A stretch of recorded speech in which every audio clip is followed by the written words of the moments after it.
আজ রাতেই শেষ করব।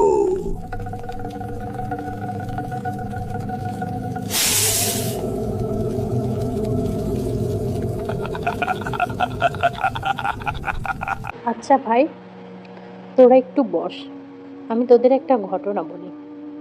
এটা আমার নিজের সাথে না, কিন্তু আমাদের গ্রামেই হয়েছিল। আমাদের পাশের পাড়ার রহিম চাচার ছোট ভাই করিম কাকার ঘটনা। করিম কাকা নিজে বলেছেন, তার বউকে বলেছেন, তার বউ আবার আমার মাকে বলেছেন। এই গল্প পুরো গ্রামের মানুষ জানে। আমি শুধু যা শুনেছি সেটাই বলছি, মিথ্যা করে একটা কথাও বলবো না। করিম কাকা মানুষটা এমনিতে একদম ভালো মানুষ, সরল সোজা, কারোর সাথে কোনো ঝামেলা নেই। দিন মজুরের কাজ করতেন, একটু জমি জমা আছে, সংসার চালাতেন কোনো রকমে। মানুষটা মুখে কোনো বাড়তি কথা নেই, মিথ্যা বলার স্বভাব নেই, এটা পুরো গ্রামের মানুষ জানে। তো এরকম একটা মানুষ যদি বলে কিছু দেখেছে, সেটা ফেলে দেওয়া যায় না। এই ঘটনা হয়েছিল বছর 15 আগে। তখন করিম চাচার বয়স ছিল 40-এর কোঠায়। বছরটা ছিল বাজে। বন্যায় ফসল গেছে, ধার দেনায় জর্জরিত, ছেলে মেয়ে অসুস্থ হয়ে পড়ে আছে। মানুষটা একেবারে ভেঙে পড়েছিল। সেই সময় গ্রামের পুরনো লোক নুরু মিয়া একদিন বিকালবেলা এসে কাকাকে বলল, করিম, তুই যদি সত্যি সাহায্য চাস তাহলে একটা কাজ আছে, কিন্তু ভুলেও কাউকে বলবি না।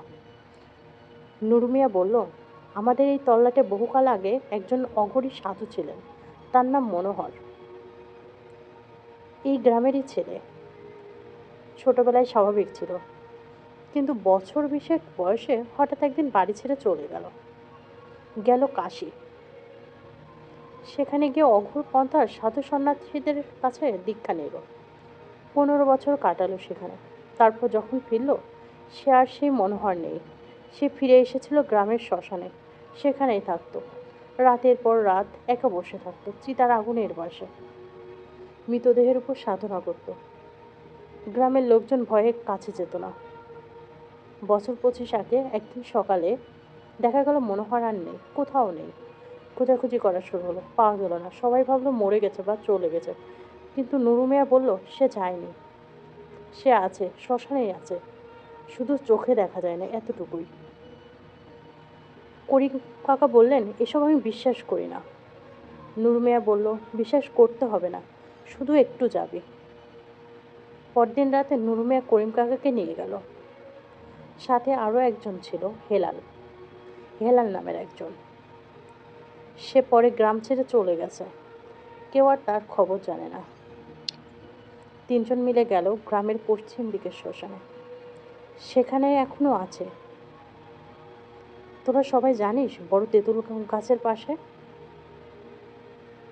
রাত তখন 11টার বেশি, অমাবস্যার রাত। আকাশে চাঁদ নেই, তারাও বেশি নেই, কেবল মাঝে মাঝে মেঘ সরে একটু আলো পড়ে। করিম কাকা বলছিলেন, শ্মশানে ঢোকার আগে বুকের মধ্যে একটা অদ্ভুত চাপ অনুভব করলাম, যেন কেউ আমার বুকের উপর হাত দিয়ে ঠেলে দিচ্ছে, বলছে ফিরে যা। পা কেমন ভারী হয়ে গেল, শ্বাস নিতে কষ্ট হচ্ছে। কিন্তু কাকা গেলেন, কারণ সংসারের চাপ, ধার শোধ হচ্ছে না, ছেলে মেয়ে অসুস্থ। মানুষ যখন একদম কোণঠাসা হয়, তখন যা বিশ্বাস করে না সেটার কাছেও হাত পাতে। এই পৃথিবীতে এটা নতুন না। শ্মশানের মাঝখানে গিয়ে নুরু মিয়া থামলো, মাটিতে একটা জায়গা দেখিয়ে বলল, এইখানে বস। কিছু হলেও উঠবি না, কথা বলবি না, পেছনে তাকাবি না, যাই দেখিস না কেন। করিম কাকা বসলেন, হেলাল বসলো পাশে। নুরু মিয়া সামনে গিয়ে কি একটা করতে লাগলো, মাটিতে কিছু আঁকছে, মুখে আস্তে আস্তে কি যেন বিড়বিড় করছে। করিম কাকা ভালো দেখতে পাচ্ছিলেন না অন্ধকারে, শুধু দেখলেন নুরু মিয়ার হাতের আঙ্গুল মাটিতে কি সব চিহ্ন আঁকছে, বৃত্ত, ত্রিভুজ, অদ্ভুত সব আঁকাবুকি। তারপর হঠাৎ একটা গন্ধ, আগুনের গন্ধ না, ধূপের গন্ধ না, কাকা বলছিলেন গন্ধটা যেন পোড়া মাংস আর কাঁচা মাটি মিলিয়ে। এমন গন্ধ আমি কোনোদিনও পাইনি, পরেও না। শুকলেই গা গুলিয়ে ওঠে, কিন্তু মুখ ফেরানো যায় না। গন্ধটা আসছিল সামনের দিক থেকে, যেদিকে পুরনো চিতার ছাই পড়ে আছে। সেখানে মাটি কালো হয়ে গেছে যুগের পর যুগ। তারপর হেলাল কাকার হাত শক্ত করে ধরল, কিছু বলল না, কিন্তু বোঝা গেল সেও একটা অনুভব করছে। প্রথমে একটা শব্দ, মাটির নিচ থেকে আসছে বলে মনে হচ্ছিল। গুম গুম করে কাঁপছে, যেন বহু গভীর থেকে ড্রাম বাজাচ্ছে, কিন্তু ড্রাম না, মন্ত্র। বাংলাতে না, সংস্কৃতে। সাধারণত সেরকম কিছু মনে হচ্ছিল না। এমন এক অদ্ভুত ভাষায় যেন করিম কাকা বোঝেননি, কিন্তু শুনে শরীর কাঁপছিল। যেন শব্দগুলো কানে আসছে না, সরাসরি বুকের ভিতর গিয়ে পড়ছে। খং খিং খং, ভৌরব ভৌরব মহাভৈরব, ত্রিপুর ভঞ্জন আগচ্ছ আগচ্ছ সাহা। তারপর সে এলো। করিম কাকা বলছিলেন সে আসেনি হেঁটে, কোত্থেকে এলো সেটাও বলতে পারেননি। হঠাৎ দেখলেন সামনে একটা মানুষের মতো কিছু দাঁড়িয়ে, লম্বায় অস্বাভাবিক, 6 ফুটের বেশি হবে। গায়ে কাপড় নেই বললেই চলে, শুধু কোমরে একটা কালো ছেঁড়া কাপড়ের টুকরা। সারা গায়ে যেন ধূসর ছাই মাখানো, মাথায় চট পাকানো চুল, এত বড়, এত পুরনো যে আলাদা করা যাচ্ছে না। গলায় কিছু একটার মালা, অন্ধকারে ঠিক বোঝা যাচ্ছিল না কিসের। কাকা বললেন, চোখের দিকে তাকিয়ে প্রায় পড়ে যাচ্ছিলাম। চোখ দুটো সাদা, একদম সাদা, মনি নেই, কিন্তু দেখতে পাচ্ছে। এটা বুঝলাম কারণ সে সোজা আমার দিকেই তাকালো। ওই দৃষ্টিতে পড়লে মনে হয় ভেতর থেকে কেউ তোমাকে উপড়ে নিচ্ছে, শরীর না, আত্মাটাকে। সেই মুহূর্তে আমি কাঁদতে চেয়েছিলাম, চিৎকার করতে চেয়েছিলাম, কিন্তু কিছুই পারিনি। নুরু মিয়া মাথা নত করে কিছু বলল, ফিস ফিস করে। সেই সত্তা একটু নড়ল। করিম কাকা তাকে কখনো সেই লোক বলতেন, কখনো শুধু সে, নাম নিতেন না। কাকা বলতেন নাম নিলে সে টের পায়। সে মাটির দিকে তাকালো, সেখানে নুরু মিয়া আঁকাকি করছিল। তারপর সেটার দিকে, তারপর মাথা উপরে তুলল, হাঁটতে লাগলো করিম কাকার দিকে। একদম নিঃশব্দে, পায়ের শব্দ নেই, শুকনো পাতার উপর দিয়ে হাঁটছে, কিন্তু একটা পাতাও মচমচ করছে না। করিম কাকার মনে হলো শ্বাস নেওয়া বন্ধ হয়ে গেছে। হেলালের হাত শক্ত করে ফেললেন। হেলালের হাতও কাঁপছিল, পুরো শরীর কাঁপছে, কিন্তু পালানোর শক্তি নেই। পা দুটো মাটির সাথে গেঁথে গেছে, এমন লাগছিল। উঠতে গিয়ে পারলেন না। নুরু মিয়া তখন একটা মাটির সরা বের করলো ব্যাগ থেকে। ভেতরে কি ছিল করিম কাকা নিজে দেখেননি, কিন্তু গন্ধ পেয়েছিলেন। বললেন, একটু পচা, একটু মিষ্টি, একটু তীব্র, যেন কবর খুললে যে গন্ধ পাওয়া যায় সেরকম, কিন্তু আরো বেশি। সরাটা মাটিতে রাখা হলো সেই সত্তার সামনে। সে নিচু হয়ে দেখল, তারপর উঠল। তারপর নুরু মিয়া করিম কাকার দিকে তাকিয়ে ইশারা করলো এগিয়ে যেতে। কাকা উঠলেন। পা কাঁপছে, হাত কাঁপছে, কিন্তু যাচ্ছেন। কাছে গেলে সেই সত্তা তার দিকে হাত বাড়ালো। করিম কাকা বলছিলেন, সেই হাতের আঙুল স্বাভাবিকের চেয়ে লম্বা, নখগুলো কালো আর পাকানো। হাতের চামড়া যেন পুড়ে শুকিয়ে গেছে, টেনে ধরলে ছিঁড়ে আসবে মনে হয়। সে কাকার ডান হাতের তালু ধরল, তারপর নিজের বুড়ো আঙুলের নখ দিয়ে হাতের তালুতে কিছু একটা আঁকলো। ব্যথা পাননি, এইটাই ভয়ের। ব্যথা পেলে অন্তত বুঝতেন কি হচ্ছে, কিন্তু কিছু অনুভব করলেন না, শুধু বুঝলেন কিছু একটা হলো, একটা বাঁধন পড়লো। তারপর নুরু মিয়া কাকাকে সরিয়ে আনলো। বাড়ি ফেরার পথে নুরু মিয়া বলল, যা চেয়েছিলি তাই পাবি, কিন্তু মনে রাখিস এই চুক্তি শুধু তোর না, তোর বংশের, তোর পরেরও। সে নেয় ধীরে, কিন্তু ঠিকই নাই। করিম কাকা জিজ্ঞেস করলেন, কি নেবেন? নুরু মিয়া বলল না, শুধু বলল, একদিন বুঝবি। তারপর চুপ হয়ে গেল। সারা পথ আর একটা কথাও বলল না। বাড়ি ফিরে করিম কাকা হাতে তালু দেখলেন, কিছু নেই, কোনো দাগ নেই, কোনো ক্ষত নেই, যেন কিছুই হয়নি। কিন্তু কাকা জানতেন হয়েছে। এর পরের 3 মাস করিম কাকার জীবন বদলে গেল। হঠাৎ পাশের জমির মালিক মারা গেল, সেই জমি জলের দামে পেলেন। ভালো ফসল হলো সেবার। অন্য সবার খারাপ হলেও কাকার জমিতে হলো। ধার শোধ হলো, ছেলে মেয়ে সুস্থ হয়ে গেল। গ্রামের লোকজন বলতো, করিম ভাই এবার ভাগ্য খুলে গেছে। কিন্তু করিম কাকা জানতেন এটা ভাগ্য না। রাতে তিনি ঘুমাতে পারতেন না। প্রতি রাতে স্বপ্ন আসতো, শ্মশানের সেই মাঠ, সেই জটধারী ছায়া, সেই সাদা চোখ। স্বপ্নে সে কিছুই বলতো না, শুধু দাঁড়িয়ে থাকতো, তাকিয়ে থাকতো, যেন গণনা করছে আর কতদিন। কাকার বউ লক্ষ্য করলেন স্বামীর চেহারা বদলে গেছে। ঠিক মতো খাচ্ছেন না, কথা কম বলছেন, রাতে ঘুমের মধ্যে কাঁপেন। জিজ্ঞেস করলে বলতেন, কিছু না, স্বপ্ন দেখলাম। কখনো বললেন না কিসের স্বপ্ন। 6 মাস পরে নুরু মিয়া মারা গেল হঠাৎ। রাতে ঘুমিয়ে পড়লো, সকালে উঠলো না। ডাক্তার বলল হার্ট অ্যাটাক। গ্রামের লোকে বলল বৃদ্ধ বয়সে স্বাভাবিক মৃত্যু। কিন্তু করিম কাকার মনে হলো এটা স্বাভাবিক না। হেলাল গ্রাম ছেড়ে চলে গেল। আর 2 মাসের মধ্যে কোনো কারণ না জানিয়ে রাতের বেলা ভোরে উঠে দেখা গেল তার ঘর ফাঁকা। তারপর থেকে করিম কাকা একা।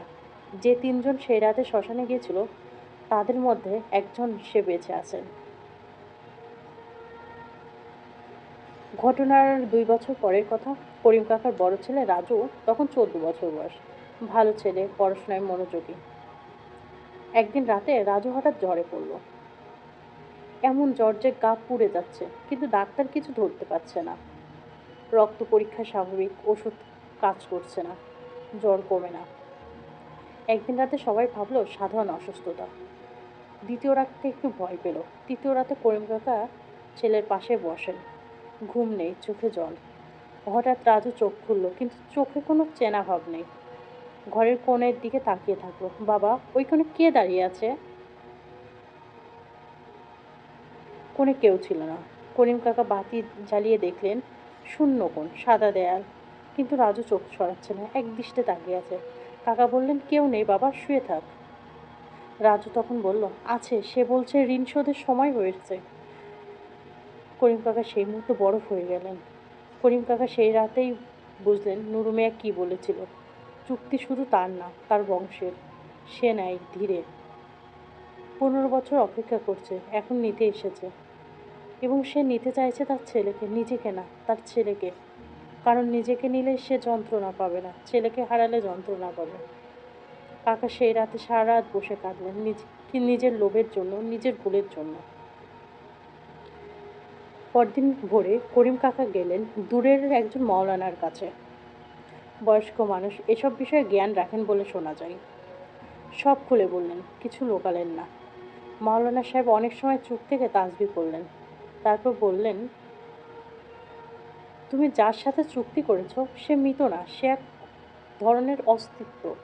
সে মৃত্যু আর জীবনের মাঝামাঝি আটকে আছে, নিজের ইচ্ছায় আটকে আছে। অঘোরপন্থার কিছু সাধক এইভাবে থাকে, মরে না কিন্তু বেঁচেও না। এসব চুক্তি ভাঙা সহজ না, কিন্তু অসম্ভব না, যদি নিয়ত শুদ্ধ থাকে। মাওলানা সাহেব কিছু আমল দিলেন, কিছু দোয়া শেখালেন। বিশেষ সময়ে বিশেষ নিয়মে পড়তে হবে। বললেন একটানা 40 রাত পড়তে হবে। মাঝে একটা রাতও বাদ দেওয়া যাবে না, বাদ দিলে শুরু থেকে করতে হবে। করিম কাকা রাজি হলেন। সেই রাত থেকেই শুরু করলেন। প্রতি রাতে ঘুম নেই, বিশ্রাম নেই, কোনো রাতেই বাদ নেই। কাকার বউ কিছু বুঝতেন না, শুধু দেখতেন স্বামী রাত জেগে বসে বসে মুখ নাড়ছেন। 15 রাতের মাথায় রাজুর জ্বর কমলো। 20 রাতে সে উঠে বসলো। 30 রাতে স্বাভাবিক হয়ে গেল, যেন কিছুই হয়নি। ডাক্তার বলল হয়তো ভাইরাল ছিল, সেরে গেছে। কিন্তু করিম কাকা জানতেন কেন সেরেছে। 40 রাত শেষ হওয়ার পর থেকে স্বপ্ন আর আসেনি, সে জ্বরধারী ছায়া আর আসেনি, ঘরের কোণে আর কেউ দাঁড়ায়নি। কিন্তু করিম কাকা বলতেন সে গেছে, কিন্তু ভুলে যায়নি, শুধু সরে গেছে, অপেক্ষা করছে। কারণ অঘরীর কাছে সময়ের কোনো মানে নেই। 10 বছর আর 100 বছর তার কাছে একই। এই গল্প আমি শুনেছিলাম আমার মায়ের কাছে। আমার বয়স তখন 12-13। করিম কাকা এখনো বেঁচে আছেন। বয়স 70-এর কাছাকাছি। চুলদাড়ি সাদা, শরীর ভেঙে গেছে, কিন্তু মানুষটা বদলে গেছেন পুরোপুরি। কথা কম বলেন, হাসেন না, সন্ধ্যার পরে বাইরে বের হন না। যদি কখনো বের হন, একটা তাবিজ সবসময় হাতে থাকে। একবার আমি নিজে তার কাছে গিয়েছিলাম কৌতূহলে, বললাম কাকা সেই গল্পটা কি সত্যি?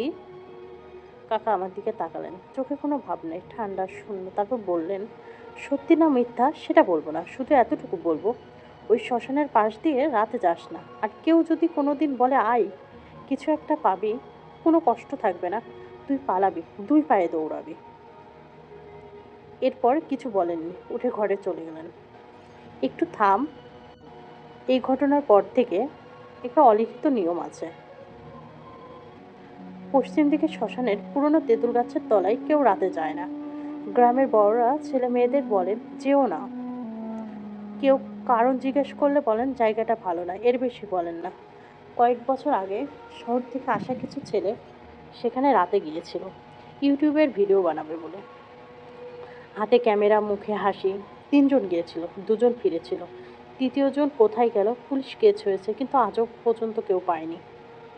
পুলিশ বলছে নিখোঁজের মামলা, সম্ভবত পানিতে পড়ে গেছে বা গ্রাম ছেড়ে চলে গেছে। গ্রামের লোকজন জানে এর পেছনে কি আছে, কিন্তু কেউ সেটা পুলিশকে বলতে চায় না। কে বিশ্বাস করবে? আমি জানি না গল্পটা পুরোটা ঠিক কতটুকু সত্যি। করিম কাকা মানুষটা মিথ্যা বলার লোক না, এতটুকু আমি নিশ্চিত। বাকিটা তোরা বিচার কর। শুধু এতটুকুই বলি, পরের বার যদি কেউ বলে চল শ্মশান যাই, রাতে একটু দেখে আসি, তুমি না বলবে। কারণ কিছু জায়গা আছে যেখানে কৌতূহল নিয়ে গেলে কৌতূহল ছাড়া আর কিছু নিয়ে ফেরা যায় না। আর কখনো কখনো সেটুকুও না। ভূত FM 009 এ প্রচারিত নানা রকম রোমাঞ্চকর, অলৌকিক, অতিপ্রাকৃতিক ও রক্তহিম করা ভয়ানক সব ভৌতিক ঘটনা নিয়মিত শুনতে আমাদের পেজটি ফলো করুন। সর্বদা আমাদের সাথে যুক্ত থাকুন। আমাদের ভিডিওগুলো দেখার জন্য অসংখ্য ধন্যবাদ।